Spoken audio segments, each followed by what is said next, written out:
Que vaut la Ligue 1? Que vaut la Ligue 1, les amis? C'est la question que je pose dans cette vidéo. Bah oui, une petite vidéo un petit peu particulière. On va parler de la Saint-Etienne, mais pas seulement, puisqu'on va parler de la Ligue 1, vous l'avez compris dans cette vidéo, et surtout le niveau de la Ligue 1. Que vaut la Ligue 1 aujourd'hui? Sachant que je profite de la trêve internationale pour pouvoir faire une petite vidéo justement plus générale sur la Ligue 1 et la trêve internationale, parce que l'équipe de France joue. Alors au moment où j'enregistre cette vidéo, l'équipe de France est en train de jouer son deuxième match amical. Enfin, elle n'a pas tout à fait commencé, donc je connais pas le résultat évidemment. Peut-être un mot sur l'équipe de France. On sent quand même que l'ère Didier Deschamps touche à sa fin. Je ne sais pas quel est votre sentiment par rapport à ça, mais j'ai l'impression qu'il y a un peu une forme d'usure, ce qui est logique après tant d'années. Alors Didier Deschamps a été un très grand joueur de l'équipe de France, a été un très grand sélectionneur avec un palmarès incroyable, mais il arrive un moment où il y a une forme d'usure qui s'installe, que la relation avec les joueurs, bah forcément ils se connaissent depuis longtemps, donc forcément il y a une relation qui est un petit peu particulière, et j'ai l'impression qu'on est, je vais pas dire dans une routine, mais en tout cas j'ai l'impression qu'il faut une nouvelle impulsion pour l'équipe de France, et qu'il va falloir pour cela nommer un nouveau sélectionneur, parce que bien souvent quand vous voulez donner une nouvelle impulsion, quand vous voulez donner un nouveau départ, bah, il est nécessaire de changer quelque chose, et là il s'agit de changer l'entraîneur de l'équipe de France. En tout cas c'est mon avis. Après Didier Deschamps, encore une fois, a été un très grand sélectionneur, un très grand joueur, donc il mérite tout le respect, mais là on a l'impression quand même qu'il y a un peu d'usure, parce que voilà, j'ai l'impression qu'on tourne un peu en rond, à la fois dans le jeu, peut-être aussi du côté de la sélection, même si depuis qu'il est sélectionneur, évidemment il y a beaucoup de joueurs qui sont partis à la retraite, il y en a d'autres qui sont arrivés. Nous on a nos deux anciens Stéphanois, William Saliba qui devient potentiellement un titulaire indéboulonnable en défense centrale, et puis Wesley Fofana qui revient de blessure. Ça me fait très plaisir. Wesley Fofana qui joue, vous le savez, à Chelsea, et qui l'année dernière a fait une saison blanche à cause d'une grave blessure, là est en train de revenir, et forcément il frappe à la porte de l'équipe de France. Ça aurait pu être notre charnière centrale, vous imaginez le truc? Non mais c'est pas possible, puisque ce sont des joueurs qui évidemment partent rapidement vers d'autres championnats, et ça me permet d'ailleurs de faire le lien avec la Ligue 1 d'une façon générale. Alors je vais pas m'amuser à faire le jeu du concours des pronostics pour le classement en fin de saison, parce que c'est à la fois très difficile à faire, un peu hasardeux pour tout vous dire, mais quand même on va essayer d'évoquer ensemble le niveau de cette Ligue 1. Que vaut la Ligue 1? Elle vaut pas très cher. Ah bah oui, elle vaut pas très cher. Si je me contente de regarder les droits télé, on se rend compte que la Ligue 1 aujourd'hui est plutôt sur le déclin. En tout cas, elle a du mal à se vendre, même si les droits TV internationaux ont augmenté. On constate que c'est difficile de trouver un diffuseur. D'ailleurs, petite parenthèse sur DAZN. Ah bah oui, parce qu'on dit pas DAZN, on dit DAZN. Bon bref, sur DAZN, ils font une promotion.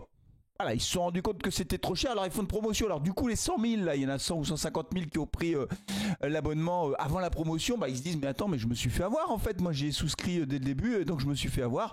Ce à quoi répondront les autres, bah c'est bien fait, parce qu'on avait appelé au boycott de DAZN. Et voilà, donc ça montre quand même que ça devient d'ores et déjà compliqué. Moi, mon sentiment, c'est que ils vont pas réussir à amortir leur investissement. Il faut 1,5 million d'abonnés, peut-être un peu plus, et ça va être très compliqué. Et ça va être très compliqué parce qu'aujourd'hui, la Ligue 1 ne fait plus vraiment rêver pour plein de raisons. Je vais pas lister toutes les raisons pendant très longtemps, mais il y a quand même 2-3 éléments qu'il faut avoir en tête. Le premier élément, c'est que d'une façon générale, quand on regarde le top 5 européen, vous savez, moi, je dis qu'il y a un championnat, il y a 5 championnats qui sortent un peu du lot. Il y a la Première Ligue, bien sûr, il y a la Bundesliga, il y a la Serie A, il y a la Liga espagnole, et puis la Ligue 1. Je pense qu'on est au-dessus du championnat belge, du championnat des Pays-Bas, je pense qu'on est au-dessus du championnat du Portugal, par exemple, et que donc on est dans le top 5. On n'est pas dans le top 3, ça c'est très clair. Et si je devais classer le top 5, je dirais plutôt qu'on est 4 ou 5. Voilà, 4 ou 5, sachant que la Première Ligue, elle est hors catégorie, que la Bundesliga et la Liga sont vraiment très en avant, et peut-être qu'on est un peu au coude à coude avec la Serie A. Qu'est-ce qui permet de dire ça? Bah, il y a plusieurs choses. Il y a d'abord la performance de nos clubs en Coupe d'Europe. Est-ce qu'on a des clubs qui sont performants ou pas? Force est de constater que nous, on a quand même du mal à gagner des Coupes d'Europe. On a vraiment du mal dans les compétitions européennes, et que ça, évidemment, ça impacte directement l'image de la Ligue 1 à l'international. C'est sûr que si on avait comme en Espagne par exemple, alors je parle même pas encore une fois de la Première Ligue, parce que la Première Ligue c'est vraiment un monde à part avec beaucoup d'argent, des droits télé très élevés, et toutes les stars qui vont, pas toutes les stars, mais en tout cas beaucoup de stars qui vont en Première Ligue. Mais c'est vrai que si on avait un ou deux clubs qui chaque année étaient dans le dernier carré européen, à chaque fois, forcément ça tirerait notre Ligue 1 vers le haut. Ce n'est pas le cas, et donc du coup aujourd'hui, qui dans le monde a envie de voir les matchs de Ligue 1? Je laisse de côté bien sûr les supporters de la Saint-Etienne qui sont partout dans le monde, nous le savons bien, Mais voyez, quand on avait des joueurs emblématiques comme, prenons Neymar par exemple, forcément au Brésil, ils avaient un regard un peu particulier sur la Ligue 1 parce qu'il y avait Neymar qui jouait au Paris Saint-Germain. Quand Messi était au Paris Saint-Germain, forcément l'Argentine, les Argentins regardaient un peu ce qui se passait en Ligue 1. Mais là aujourd'hui, on a moins de stars en Ligue 1, des grandes stars de type Neymar ou Messi. Voilà, on a plus de joueurs emblématiques, ou en tout cas je trouve, moi, comme on a pu l'avoir avec Zlatan Ibrahimovic, toujours à Paris bien sûr. Et donc du coup c'est vrai que de ce point de vue-là, la Ligue 1 a perdu un petit peu de son attrait. Le deuxième problème, et c'est lié à ce que j'expliquais tout à l'heure avec DAZN. Ne me demandez pas pourquoi je dis ça comme ça me fait marrer. DAZN, comme on n'a pas beaucoup de droits télé, et qu'il y a eu beaucoup d'incertitudes, il y a beaucoup de clubs qui n'ont pas fait de mercato. Donc on se retrouve avec une Ligue 1 aujourd'hui où il y a des clubs qui n'ont pas recruté ou quasiment pas recruté. Et forcément, ça complexifie un peu les choses. Ça fait perdre de son attrait à la Ligue 1 parce que forcément les très bons joueurs, et on a vu les jeunes joueurs, je ne vais pas parler de Kamavinga, il y a plein de joueurs qui très jeunes partent tout de suite à l'international. C'est-à-dire que les clubs français ont besoin de vendre très rapidement leurs joueurs qui valent 5, 10, 20, 30 ou 40 millions quelquefois pour pouvoir remplir les caisses. Et donc en fait ce qui se passe, c'est que on a une Ligue 1 qui est assez peu attractive, c'est-à-dire que nous on a du mal à faire venir les grandes stars qui sont en pleine possession de leurs moyens. Je vais laisser le Paris Saint-Germain de côté puisque ça a été la politique du Paris Saint-Germain pendant plusieurs années, ils en reviennent un peu, mais ça a été leur politique de faire venir des grands joueurs, des grands noms de prestige, etc. pour faire connaître la marque Paris Saint-Germain de par le monde. Mais sinon pour le reste, c'est vrai qu'on n'a pas énormément d'équipes qui font venir des grandes stars. On a Marseille qui l'année dernière avait fait venir Aubame, plutôt en fin de carrière. Voilà, Greenwood, etc. Avec tout ce que ça comporte comme polémique potentielle. Mais en tout cas, il n'y a pas beaucoup de clubs qui font venir des grandes stars susceptibles d'attirer, si vous voulez, le regard des spectateurs un peu partout dans le monde. Voilà. Donc on a une Ligue 1 qui est assez peu attractive avec peu de stars qui arrivent. Et surtout, et ça c'est un problème qu'on connaît bien à l'AS Saint-Etienne, dès qu'on a des jeunes prometteurs qui commencent à montrer le bout de leur nez, clac, une offre qui arrive d'Allemagne, de Première Ligue, d'Espagne, le Real, etc. Clac, le jeune qui a 20 ans, 21 ans et qui est prometteur, il y a un grand club qui l'achète tout de suite parce que forcément c'est des opportunités d'investissement très importantes pour les clubs internationaux, pour le top 30 européen et le top 20 européen, les 20 plus gros clubs européens mettre 10, 15, 20 millions ou 25 millions sur un jeune joueur, c'est vraiment pas un problème, ils ont les moyens de le faire. Et donc nos clubs, je vais pas dire qu'ils se font piller parce que ce serait un peu excessif, mais en tout cas on perd très vite nos jeunes talents qui, eux de leur côté, et encore une fois on l'a vu à Saint-Etienne, quand tu as un grand club qui vient frapper à ta porte, qui te dit mais moi je veux ce joueur, je suis prêt à mettre 20 millions, 25, 30 millions, et le joueur qui d'un seul coup voit son salaire qui est multiplié par 5, ou par 3, par 4, par 5, par 6, mais forcément dans son entourage, les agents de joueurs disent mais bien sûr il faut que tu partes, parce que d'un seul coup le joueur il change de dimension. C'était le cas de Wesley Fofana, je sais pas d'ailleurs, je suis tombé sur une vidéo sur les réseaux sociaux où il expliquait ça, Wesley Fofana, en expliquant que d'un seul coup, quand tu as un contrat comme ça qui arrive, alors il était parti à Leicester, pardon. Je prononce les choses comme il faut, sinon dans les commentaires je prends des cartons jaunes. Leicester, quand il est parti à Leicester, parce qu'avant d'être à Chelsea il était à Leicester, il dit d'un seul coup je peux mettre toute ma famille à l'abri, toute ma famille, tous mes amis, etc. Donc en tant que joueur, je comprends qu'un jeune joueur, d'un seul coup, quand vous avez un grand club qui arrive comme ça et qui dit mais moi je veux ce joueur, ça fasse tourner un peu les têtes. Sauf que nous, on n'a pas les moyens. Quand je dis nous, c'est pas Saint-Etienne, je parle d'une façon générale. On peut parler de Rennes, on peut parler de plein de clubs qui n'arrivent pas à retenir leurs jeunes talents, parce que la concurrence internationale est très forte et que la concurrence internationale, globalement, c'est les 4 championnats que j'évoquais tout à l'heure. Donc aujourd'hui, notre Ligue 1, elle est en grande difficulté parce que les droits télé ont beaucoup baissé. La Ligue 1 ne vaut pas 1 milliard d'euros, vous savez, on en a déjà parlé, mais elle vaut moitié moins. Que donc du coup, les clubs, ils ont moins d'argent, moins de recettes, et que face à ça, ils sont très souvent obligés de vendre leurs jeunes joueurs.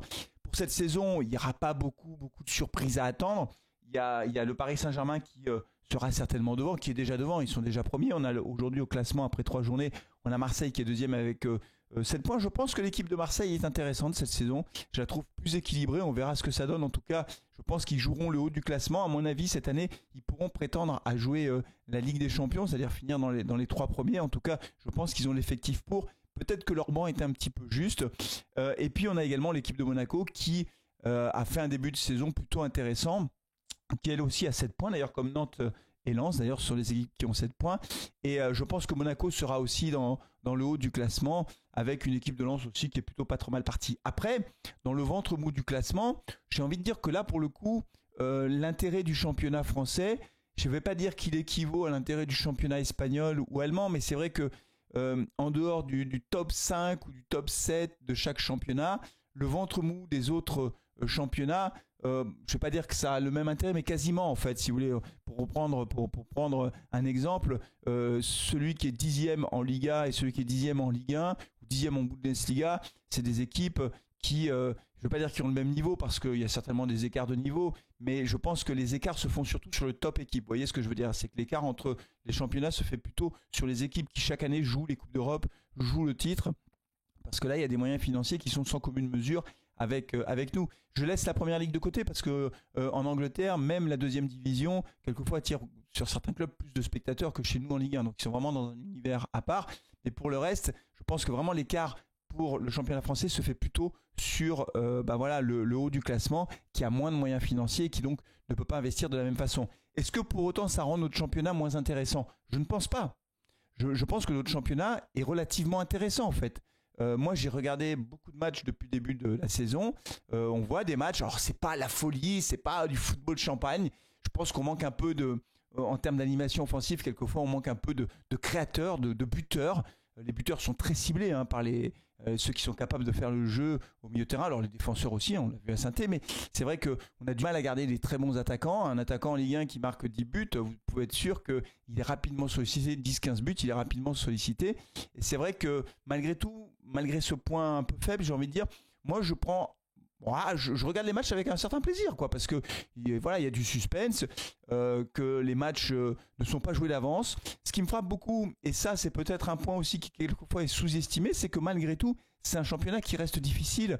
C'est-à-dire que toutes les équipes vendent chèrement leur peau et qu'il n'y a pas de match très facile. Alors après, évidemment, il y a des équipes pour le moment, quand on regarde le niveau de jeu depuis le début du championnat, qui sont très clairement, décrochées en termes de niveau de jeu, en termes aussi d'effectifs.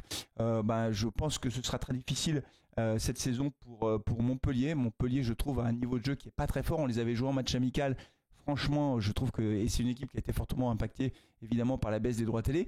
Angers aussi, je pense que ce sera compliqué potentiellement aussi peut-être pour Toulouse, même si Toulouse a vendu des joueurs, notamment à Monaco, et qu'ils ont des moyens financiers. Mais c'est une équipe qui reste fragile malgré tout. Saint-Étienne fait partie de ces équipes-là. Pour le moment, de ce que j'ai vu, on est plutôt dans les 5 dernières équipes de Ligue 1 que dans le milieu de classement. Alors attention, on est qu'au tout début de saison, il peut se passer plein de choses, il peut y avoir des blessures, il peut y avoir des suspendus, et ce qui fait la différence dans ces cas-là, vous le savez, c'est la profondeur du banc.